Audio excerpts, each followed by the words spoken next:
हरे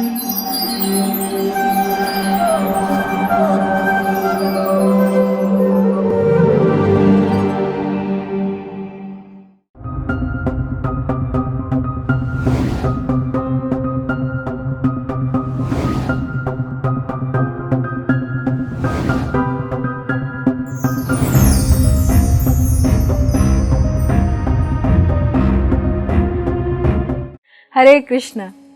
आज के कार्यक्रम में आप सभी का हार्दिक स्वागत है। आज हमारे वक्ता हैं श्रीमान मदन सुंदर प्रभु जी। मदन सुंदर प्रभु जी ने ओहायो स्टेट यूनिवर्सिटी यूएसए से इलेक्ट्रिकल और कंप्यूटर इंजीनियरिंग में मास्टर्स डिग्री की है। उन्होंने जूनिपर नेटवर्क्स यूएसए में रिसर्च इंजीनियर के रूप में कार्य किया है, जिसके लिए सन 2011 में उनके शोध प्रयासों के लिए उन्हें प्रतिष्ठित कर्मचारी उत्कृष्टता पुरस्कार यानी एम्प्लॉय एक्सेलेंसी अवार्ड से सम्मानित किया गया।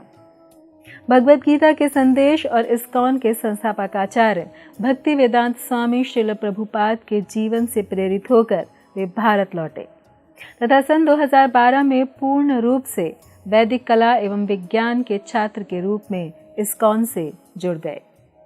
प्रभु जी इस्कॉन पुणे में corporate education and empowerment forum के निदेशक के रूप में सेवारत हैं, जो कॉरपोरेट्स, शिक्षकों और छात्रों के लिए नियमित रूप से सांस्कृतिक और शैक्षिक कार्यक्रम आयोजित करते हैं।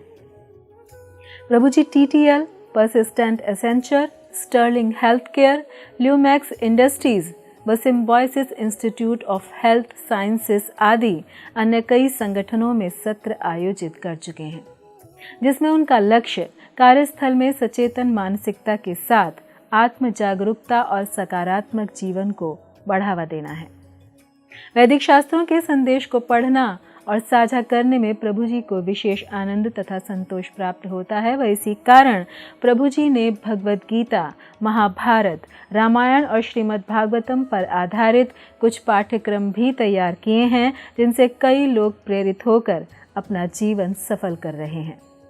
तो आइए श्रवण करते हैं श्रीमान मदन सुंदर प्रभु जी के श्रीमुख से। धन्यवाद। हरे कृष्ण।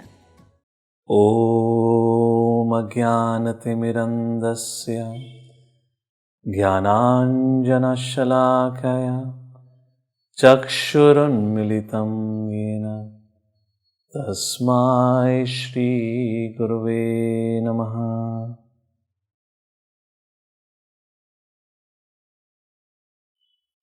हरे कृष्ण। आप सभी का स्वागत है इस भगवद गीता सार कार्यक्रम में, और आज हम भगवद गीता के 16वें अध्याय से चर्चा करेंगे। इस 16वें अध्याय का शीर्षक है देवी और आसुरिक स्वभाव।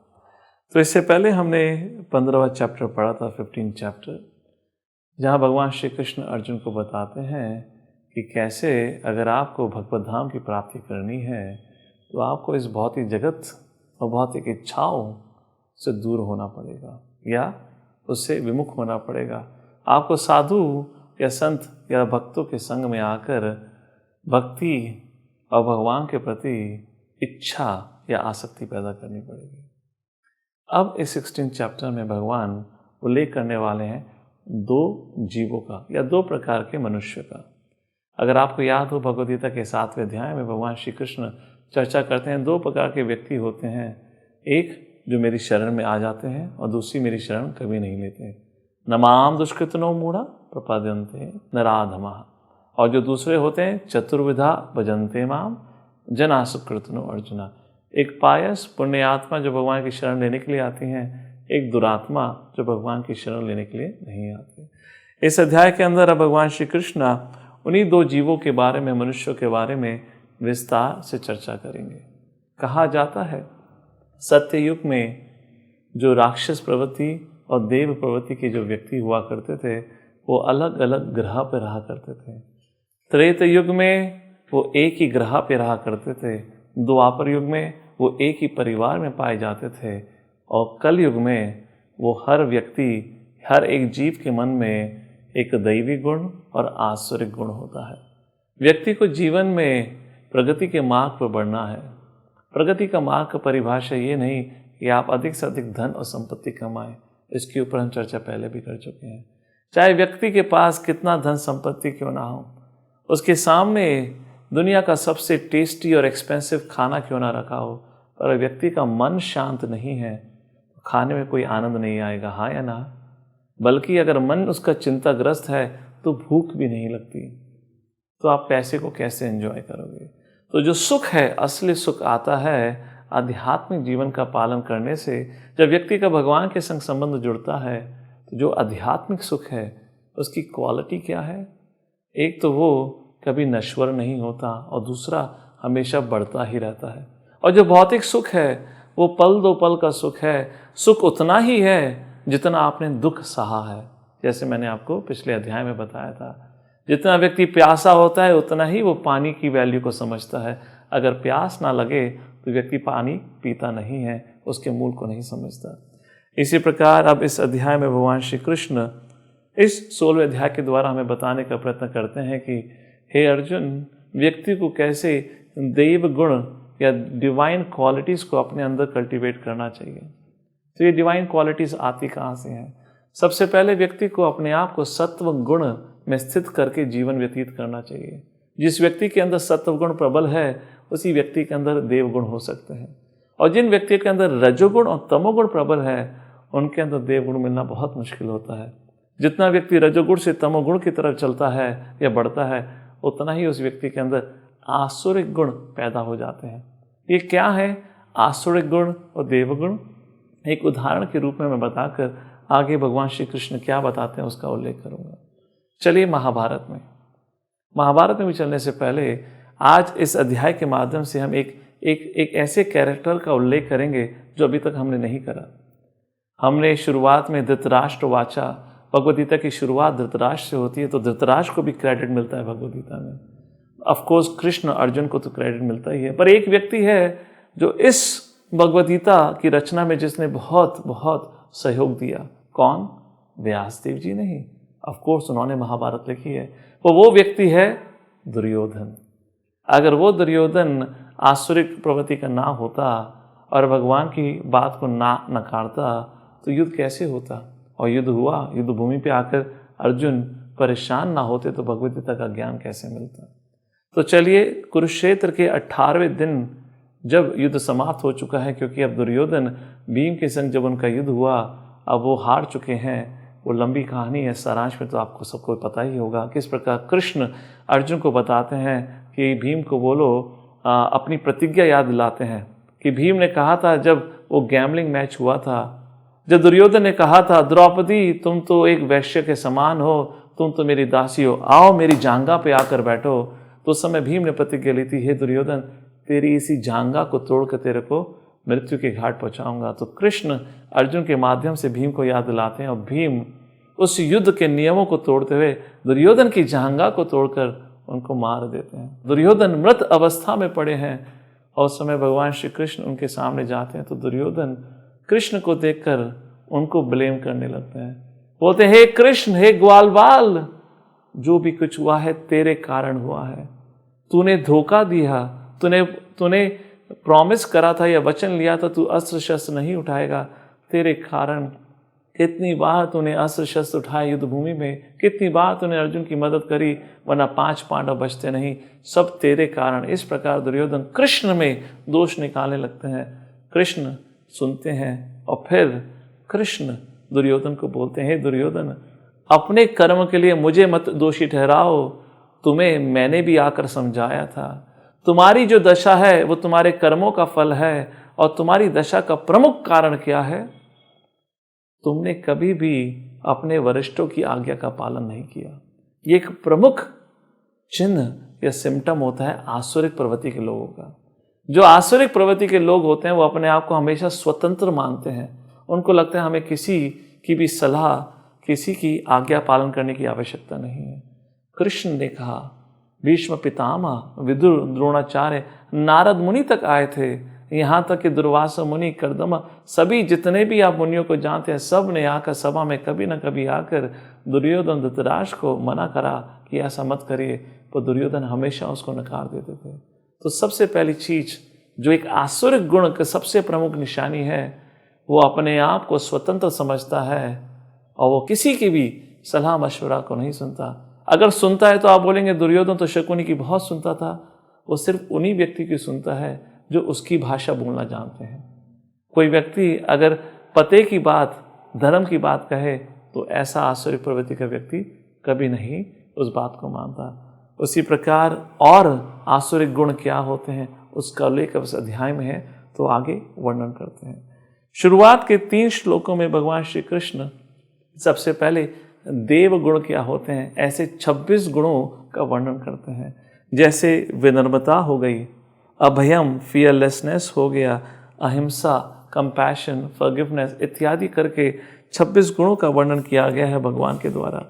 फिर इसके बाद इन 26 क्वालिटीज़ का वर्णन करके, क्योंकि हम पे ये समय तो नहीं रहेगा हर क्वालिटीज़ का वर्णन करने के लिए, आप श्रीला प्रभुपाद के द्वारा दिए हुए तात्पर्य को जरूर पढ़िए, जिसमें विस्तार से श्रीला प्रभुपाद इन सभी 26 गुणों के बारे में बताते हैं। हम जो आगे भगवान ने इस पर चर्चा करी है उस पर जोड़ देंगे। 4थे श्लोक में भगवान श्री कृष्ण अब अर्जुन को 6 प्रमुख आसुरिक गुण जो होते हैं उसका उल्लेख करते हैं। भगवान श्री कृष्ण कहते हैं दम्भो दर्पोऽभिमानश्च क्रोधा पारुषमेव च अज्ञानं चाभिजातस्य पार्थ संपदमासुरिम। जो आसुरिम व्यक्ति होता है, दंभ, दंभ मतलब प्राउड या प्राइड। प्राउड का मतलब क्या है? जो व्यक्ति जिसके पास कुछ भी नहीं है फिर भी अपने आप को बहुत महान समझता है, उसको कहा जाता है उसमें दंभ है। फिर दर्पो, दर्पो का मतलब एरोगेंस। जिस व्यक्ति के पास कुछ एजुकेशन, कुछ पोजेशंस हैं, जब वो व्यक्ति उस पर घमंड करता है तो उसको कहा जाता है दर्पो। फिर अभिमान, अभिमानी किसको कहा जाता है? जो व्यक्ति चाहता है कि दूसरे उसका सम्मान करें, अगर सम्मान ना हो तो वो दुखी हो जाता है, ऐसे व्यक्ति को कहा जाता है अभिमानी। क्रोध, जो बहुत जल्द क्रोधित हो जाए, मतलब तमोगुण में उतर जाए, उस प्रकार क्रोध एक गुण बताया हुआ है। फिर पारुष्यम, जिसकी वाणी बड़ी कठोर है, जब भी बोलता है दूसरों के दिलों को दुखाता है। और 6ठा गुण जो बताया गया है या अवगुण एक प्रकार से अज्ञानता। अज्ञानता कैसी? सबसे पहले चीज अज्ञानता के बारे में श्रीला प्रभुपाद तात्पर्य बताते हैं, कभी किसी अथॉरिटी को नहीं मानना, किसी वरिष्ठ की बातों को नहीं सुनना। दूसरा, शास्त्रों का उल्लंघन करना। और तीसरा, जो मन कहे वो करना। ये सिम्टम्स होते हैं अज्ञानी के। इस प्रकार अज्ञानी, या ये बताइए सिम्टम्स होते हैं जो व्यक्ति एक प्रकार से ये राक्षसी गुण के सिम्टम्स बताए हुए हैं। तो जब अर्जुन ये सुनता है तो अर्जुन के मन में प्रश्न आता है, हे प्रभु, मैं भी युद्ध लड़ने वाला हूँ, युद्ध में ना जाने कितने मासूमों की हत्या होगी, तो जो मैं युद्ध करने वाला हूँ क्या वो भी डेमोनियक है? क्या वो भी राक्षसी गुण का है? तो भगवान फिर 5वें श्लोक में कहते हैं, अर्जुन नहीं, दैवी संपद विमोक्षाया निबंधाया सुरीमतः मां शुचा संपदम दैवम अभिजातोसि पांडव। अर्जुन, तुम्हारा तो दैवी जन्म हुआ है, देवी गुण के संग तुम्हारा जन्म हुआ है, तुम्हारे अंदर तो अवगुण कोई है ही नहीं। फिर भी अर्जुन संतुष्ट नहीं होते। अर्जुन के मन में प्रश्न उठता है, प्रभु मुझे फिर भी समझ नहीं आया, युद्ध करना आसुरिक कैसे नहीं हुआ? कि युद्ध लड़ूंगा, इतने लोगों की हत्या होगी, तो आसुरिक काम ही हुआ ना। तो फिर भगवान श्री कृष्ण 6ठे श्लोक में कहते हैं, हे अर्जुन, इस दुनिया में 2 प्रकार के जीव होते हैं, एक को सुर कहा जाता है, एक को असुर कहा जाता है। सुर मतलब देवगण और असुर मतलब असुरिक या राक्षस प्रवृत्ति के। ये एक समान, एक प्रकार से इस सृष्टि में ये 2 प्रकार के जीव हमेशा पाए जाते हैं। अगर आप इसका इतिहास देखें तो इनके माता पिता भी एक ही हैं। इनके पिता कश्यप मुनि, कश्यप मुनि की कई पत्नियां थी, उसमें से 2 पत्नियां दिति और आदिति। दिति से पैदा होते हैं दैत्यास और आदिति से पैदा होते हैं 12 आदित्यास। उस प्रकार ये राक्षस प्रवृत्ति और देव प्रवृत्ति के लोगों की रचना आगे होती है। फिर भी अर्जुन के मन में संतुष्टि नहीं है, तो फिर भगवान एक बार फिर 7वें श्लोक में अर्जुन को बताते हैं, अर्जुन आसुरिक गुण कैसा होता है। और केवल 7वें श्लोक में नहीं, 7वें श्लोक से लेकर 20 श्लोक तक भगवान विस्तार से आसुरिक गुणों का वर्णन करते हैं, ये समझाने के लिए कि अर्जुन, तुम जो युद्ध लड़ने वाले हो वो आसुरिक प्रवृत्ति के कारण नहीं है, तुम कोई गलत कर्म नहीं करोगे, तुम तो महान आत्मा हो, इसलिए तुम मुझसे अब विस्तार में सुनिए। जो आसुरिक व्यक्ति होता है उसकी मानसिकता, उसका व्यवहार, उसकी सोच कैसी होती है, उसके बारे में भगवान श्री कृष्ण अब 7वें श्लोक से 20वें श्लोक तक इस आसुरिक प्रवृत्ति का विस्तार से वर्णन करेंगे। हम लोग समय के अनुसार सारांश में वर्णन करने का प्रयत्न करेंगे। तो 7वें श्लोक में भगवान कहते हैं, सबसे पहली बात, अर्जुन जो आसुरिक व्यक्ति होता है उसको नहीं पता होता सही क्या है, गलत क्या है। ना ही तो उसको शुद्धता का ज्ञान होता है, मतलब ना ही तो वो कभी स्नान लेता है, ना ही तो भारी रूप से अपने शरीर को साफ करता है, और मन तो उसका बड़ा ही दूषित होता है। और तीसरा, उस व्यक्ति के अंदर किसी भी प्रकार का अच्छा व्यवहार की कल्पना करना भी गलत होता है। मतलब इस व्यक्तियों को स्त्री का सम्मान करना नहीं आता, वरिष्ठों का आदर करना नहीं आता। उदाहरण के रूप में किस प्रकार दुर्योधन ने विदुर का अपमान किया था, जब विदुर ने दुर्योधन को समझाने का प्रयत्न किया कि हे मूर्ख, तू गलत राह पे जा रहा है, तेरे कारण पूरे कुरुवंश का सर्वनाश होगा। और दुर्योधन इतना क्रोधित हो जाता है कि विदुर को गाली देकर हस्तिनापुर से बाहर निकाल देते हैं। और वही विदुर जब युद्ध समाप्त होने के कई सालों के बाद हस्तिनापुर वापस पहुंचते हैं, युधिष्ठिर महाराज आंखों में आंसू लिए विदुर के चरणों में गिरते हैं, बोलते हैं, हे प्रभु, आप इतने समय से कहाँ थे। देखिए एक अंतर, एक यहाँ पे दुर्योधन जो विदुर का अपमान करके उनको निकाल देते हैं, और यहाँ युधिष्ठिर महाराज उन्हीं विदुर का चरण स्पर्श करते हैं। वरिष्ठों का सम्मान नहीं होता, स्त्रियों का सम्मान करना नहीं आता। उदाहरण के रूप में, क्योंकि दुर्योधन के बारे में हम विस्तार से चर्चा करेंगे, तो दुर्योधन की जीवन से एग्जाम्पल लेते हैं। दुर्योधन का द्रौपदी के प्रति व्यवहार, और कंपैरिजन के रूप में अर्जुन का उर्वशी के प्रति व्यवहार। दुर्योधन द्रौपदी से कितना द्वेष करता था, क्योंकि द्रौपदी के स्वयंवर में वो नहीं जीत पाया, तब से द्रौपदी के प्रति उसके मन में द्वेष था। और उस द्वेष की सीमा का ज्ञान तो तब होता है जब गैम्बलिंग मैच हुआ। किस प्रकार वो दुशासन को कहता है कि द्रौपदी को बाल पकड़ के घसीटते हुए इस भरी सभा में लेकर आओ। कोई बाल पकड़ के घसीटता तो ऐसा नहीं कि चल के आते हो, घसीटते हुए मतलब जमीन पे द्रौपदी घसीटती हुई भरी सभा में एक अंग वस्त्र पहनकर इस प्रकार सभा में लाई जाती है। उस सभा में, उस काल में जब स्त्रियां कभी नहीं आती थीं, बाल खुले हुए हैं, शरीर पे सिर्फ एक वस्त्र पहना हुआ है, जमीन पे घसीटते उसको लाया गया है। तो आप समझ सकते हैं दुर्योधन का स्त्रियों के प्रति किस प्रकार का रेस्पेक्ट होगा। यहाँ अर्जुन इंद्रलोक में है, उर्वशी एक रात अर्जुन के पास आती हैं, अर्जुन से कहती हैं कि मैं तुम्हारे संग संभोग करना चाहती हूँ। अर्जुन हाथ जोड़ के कहता है, हे माताश्री, चरणों की तरफ देखते हुए कहता है, हे माताश्री, आप ऐसा कैसे कह सकती हैं, मैं तो ये आपके बारे में कभी सोच भी नहीं सकता। उर्वशी को क्रोध आ जाता है, कहती है, अरे तो तुम नृत्य के समय मेरी तरफ क्यों देख रहे थे। तो अर्जुन कहता है, हे माताश्री, आप तो मेरे लिए कुंती माँ के समान हैं, क्योंकि आप ही के वंश में तो हम आए हैं। क्योंकि इस उर्वशी का पिछले युग में पुरुरुवा से शादी हुई थी, उस प्रकार उस पुरुरुवा से ही पुरुवंश आगे जाके कुरुवंश और पांडुवंश आया। आप तो मेरी ग्रेट ग्रेट ग्रैंड मदर है, ऐसा मैं कैसे सोच सकता हूँ। उस कारणवश उर्वशी ने अर्जुन को श्राप दिया। यहाँ अर्जुन इस प्रकार स्त्रियों का सम्मान करता है। अगर याद होगा, जब 13वें साल में जब अज्ञातवास में विराट के देश में थे, जब राजा को पता चले 5 पांडव हैं, तो बृहन्नला जो अर्जुन थे और उनकी राजा की पुत्री उत्तरा, बृहन्नला उनके टीचर थे। तो जब राजा को पता चला तो 16 साल की पुत्री को अर्जुन के सामने लाके खड़ा करते हैं, बोलते हैं, हे अर्जुन, आपसे बढ़िया पति उस उत्तरा को कौन मिल सकता है। तो उस समय अर्जुन क्या कहते हैं, नहीं, मैं इसका टीचर रहा हूँ।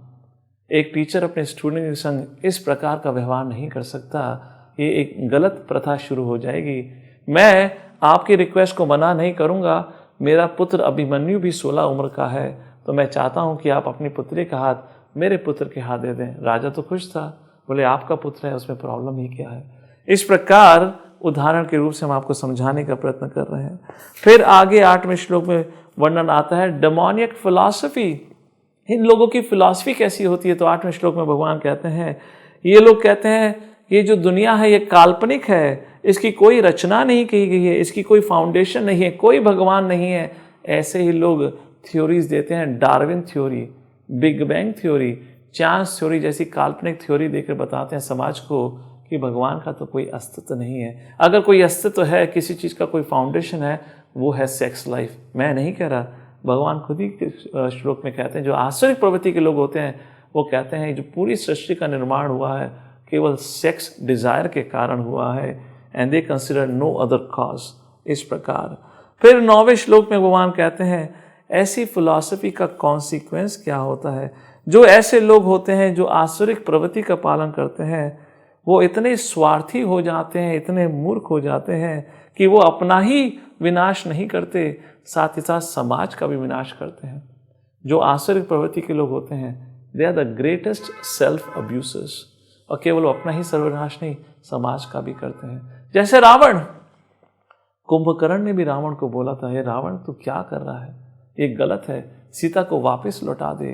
पर मैं तेरा छोटा भाई हूँ, अगर तू फिर भी मुझे कहेगा राम से युद्ध लड़, मैं लड़ने जाऊँगा, पर मैं तेरी इस इच्छा में भागी नहीं बन सकता।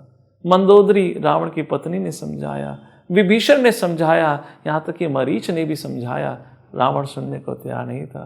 अपनी एक काम वासना के लिए उसने क्या किया, अपना पूरा परिवार, अपना पूरा वंश, अपना पूरा राज्य सबको सर्वनाश कर दिया। अंत में खुद को भी मरना पड़ा। ये होती है आसुरिक प्रवृत्ति के लोगों की गति। 10वें श्लोक में भगवान फिर उनकी मेंटालिटी, सोच के बारे में वर्णन करते हैं। उनकी सोच और कामना क्या होती है, सिर्फ एक, अपनी भौतिक इच्छाओं को पूर्ण करना। वो हद से ज़्यादा द्वेषी और अहंकारी होते हैं। इस प्रकार अपनी इच्छा की पूर्ति के लिए उनको कितना बड़ा सा बड़ा पाप कर्म क्यों ना करना पड़े, वो कभी उस पाप कर्म करने से शर्माते नहीं हैं।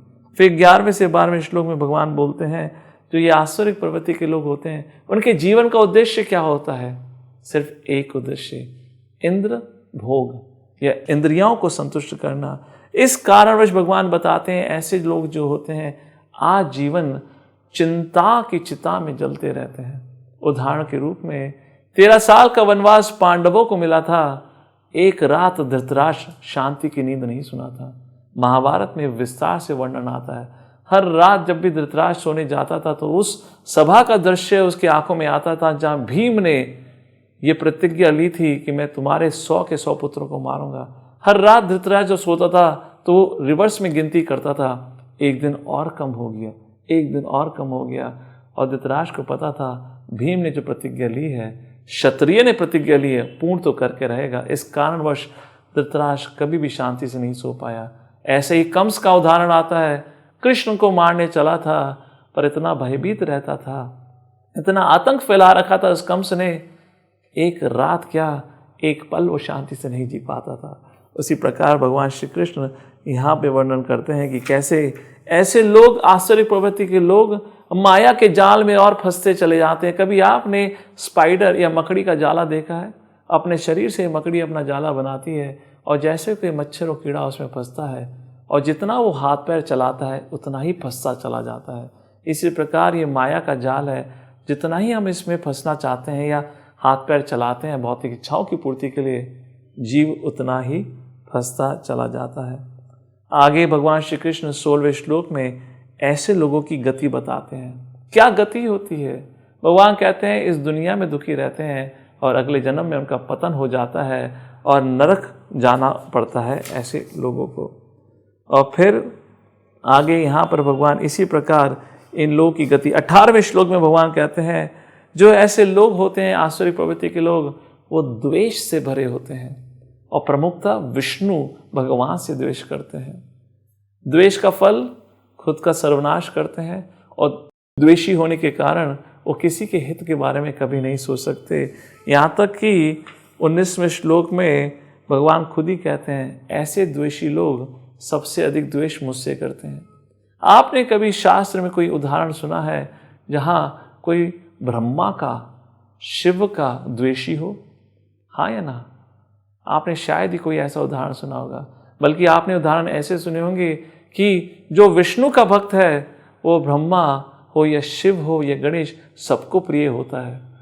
महाभारत का उदाहरण है, अर्जुन जब इंद्रलोक गए थे तो रास्ते में शिवजी से उनका मिलना हुआ था, शिवजी के संग उनका युद्ध हुआ और शिवजी अर्जुन के बल को देख के इतना प्रसन्न होते हैं, अपना पशुपति अस्त्र दे देते हैं। सभी देवी देवता आते हैं, इतने प्रसन्न होते हैं अर्जुन को, सब अपने दिव्य अस्त्र दे देते हैं। अर्जुन किसके भक्त थे?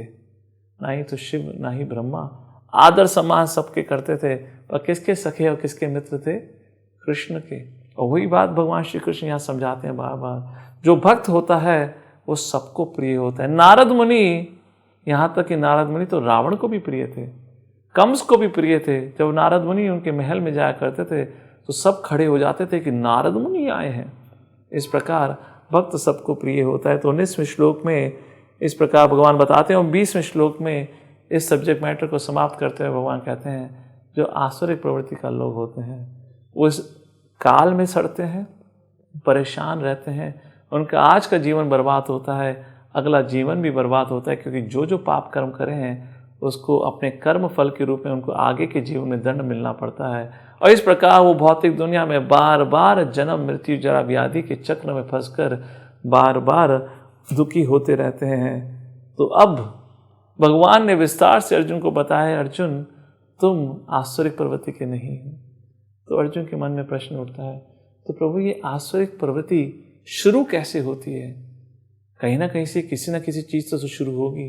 तो उसका उल्लेख भगवान श्री कृष्ण 21वें श्लोक में कहते हैं, अर्जुन अगर व्यक्ति इन 3 चीज़ों का ध्यान रखे तो अपने आप को आसुरिक गुणों से बचा सकता है। आसुरिक गुण और आसुरिक गुण के कारण जो उसकी गति है उससे बचा सकता है। वो क्या है? भगवान कहते हैं 21वें श्लोक में, त्रिविधम नरकासेदम द्वारम नाशनमात्मनः काम क्रोधस्तथा लोभस तस्मादेतत्रयं तयत्। अर्जुन 3 द्वार होते हैं नर के, काम क्रोध और लोभ। काम मतलब भौतिक इच्छाएं। भौतिक इच्छाओं का गुण क्या है? भौतिक इच्छाओं के बारे में अगर बात करें, अगर भौतिक इच्छा पूर्ण हो जाती है तो व्यक्ति को अहंकार आ जाता है। अहंकार आने के बाद क्या इच्छा पूर्ण हो जाती है? नहीं, फिर एक और इच्छा आती है, हाँ या ना? जब भौतिक इच्छा पूर्ण नहीं होती तो व्यक्ति को क्रोध आ जाता है। क्या भौतिक इच्छा खत्म होती है? नहीं, भौतिक इच्छा फिर भी बनी रहती है। तो ये भौतिक इच्छा जो है, अगर व्यक्ति की इच्छा पूर्ण होती है तो केवल अहंकार नहीं आता, उसके अंदर फिर ग्रीड और बढ़ जाती है। जैसे एक एडवर्टीजमेंट हुआ करता था, ये दिल मांगे मोर, जितना पाते हो उतनी इच्छा। तो जब इच्छा पूर्ण होती है तो ग्रीड आता है, लोभ आता है। जब इच्छा पूर्ण नहीं होती तो क्रोध आता है। तो काम का अनुज क्या है? क्रोध। काम का बड़ा भाई क्या है? लोभ। जो भी जिस भी प्रकार से आप कहना चाहें, तीनों साथ में चलते हैं। शुरुआत होती है काम वासना से या काम से, उसका उल्लेख 3रे अध्याय में पहले ही कर चुके हैं। इस काम वासना से अपने आप को हम कैसे बचा सकते हैं? एक बार फिर भगवान श्री कृष्ण इस 16वें अध्याय के समापन होने पर फिर कहते हैं, अर्जुन अगर आपको इन 3 दुश्मनों से बचना है, कल्टीवेट ट्रांसेंडेंटल नॉलेज, मतलब शास्त्र का अध्ययन करिए। और श्लोक संख्या 23 में भगवान श्री कृष्ण कहते हैं, हे अर्जुन यशास्त्र विद्यम उत्सृज्या वर्तते काम कारतः न ससिद्धिम अवाप्नोति ना सुखम ना पराम गतिम। जो व्यक्ति शास्त्रों का उल्लंघन करके जीवन व्यतीत करते हैं उनको असुर प्रवृत्ति का कहा जाता है। उनको ना भविष्य में कोई सफलता प्राप्त होती है, ना ही सुख ना ही शांति। इस प्रकार जो व्यक्ति जो शास्त्रों के नियमों का उल्लंघन करके जीवन व्यतीत करते हैं वो सदैव दुखी रहते हैं। इस प्रकार यहाँ पे भगवान श्री कृष्ण अर्जुन के माध्यम से हमें सिखाते हैं कि हमें सत्व गुण में जीवन व्यतीत करना चाहिए, भगवान की शरण लेकर धर्म का पालन करना चाहिए। तो हम पांडवों जैसी दुखदायी 13 साल के वनवास स्थिति में भी क्यों ना हो। एक बार की कहानी है, द्रौपदी और भीम को बहुत गुस्सा आ जाता है। किस पे? युधिष्ठिर महाराज पे। ऐसा लगता है 13 साल की छुट्टियां मनाने के लिए आए हैं। इतने आनंदित होते हैं युधिष्ठिर महाराज, इतने खुश होते हैं जंगल में। तो द्रौपदी जाके बोलती है, कैसे हो आप? राजा थे, भिखारी बना दिया, अभी भी खुश हो? तो युधिष्ठिर महाराज कहते हैं, अरे और क्या चाहिए जीवन में? साधुओं का संग है, परिवारजन साथ में है, कोई मैनेजमेंट नहीं, कोई एडमिनिस्ट्रेशन नहीं, इससे बड़ा सुखमय जीवन कैसा हो सकता है? द्रौपदी का तो क्रोध बहुत बढ़ जाता है, पारा बढ़ जाता है। भीम भी आते हैं। उस समय जब परिवार में कलेश इतना बढ़ जाता है, जब लगता है कि अब तो डाइवोर्स की स्थिति आई गई है, तब व्यासदेव जी आते हैं बद्रीनाथ से। तब आके युधिष्ठिर महाराज को बोलते हैं, युधिष्ठिर महाराज अर्जुन को इंद्रलोक भेजिए। ये उस समय की कहानी है। सारांश में भगवान यही बताते हैं, अगर आप किसी भी परिस्थिति में हो, अगर भक्ति के नियमों का पालन करते हुए, धर्म का पालन करते हुए जीवन व्यतीत करते हैं, तो आप जीवन में सही रूप से और 100% आप जीवन में सफल होंगे।